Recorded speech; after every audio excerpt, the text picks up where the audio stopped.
The case number 4, अब यहाँ पे जो ऑब्जेक्ट है that is between C and F, ठीक है।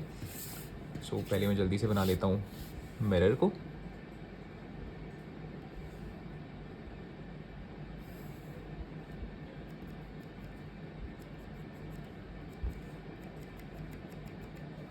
ठीक है, एंड लेट्स क्विकली मार्क। उसी तरह से अब मैं यहाँ पे कंसिडर करने वाला हूँ जैसे पहले डायग्राम्स में हमने करा है, 5, 0 एंड 2.5, ठीक है।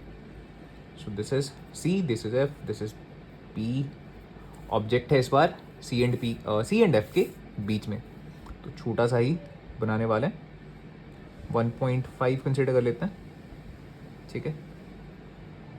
सो कुछ इस तरह से हमने ऑब्जेक्ट को ड्रॉ किया। Let's draw the first ray of light जो है parallel to the principal axis.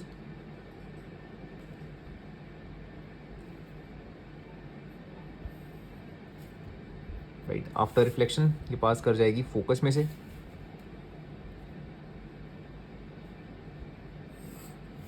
ठीक है। सेकेंड रे ऑफ लाइट कहाँ से कंसिडर करें? अब देखो यहाँ से फोकस में से पास करवा सकते हो, है ना, फोकस में से पास करवा के पैरेलल निकाल दो, ये तरीका है।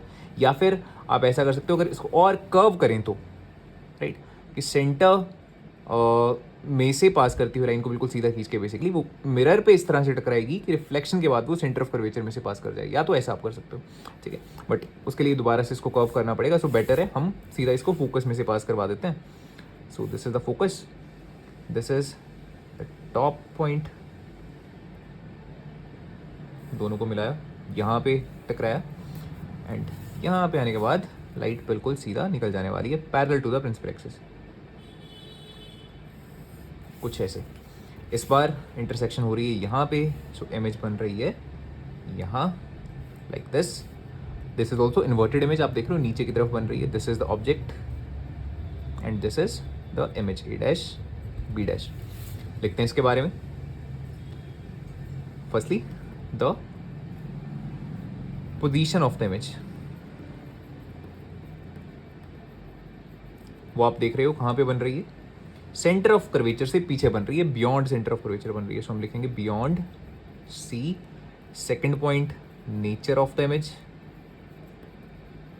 इमेज का नेचर कैसा है, ये भी कैसा है, रियल एंड इन्वर्टेड है। इन्वर्टेड नजर आ रहा है और रियल बिकॉज एक्चुअल में लाइट रेज यहाँ पे कट कर रही हैं, real and inverted. And third point will be the size of the image. अब यहाँ पे इमेज का साइज ऑब्जेक्ट से बड़ा है बल्कि ठीक है, तो यहाँ पे हम लिखने वाले हैं एनलार्ज्ड इमेज, राइट।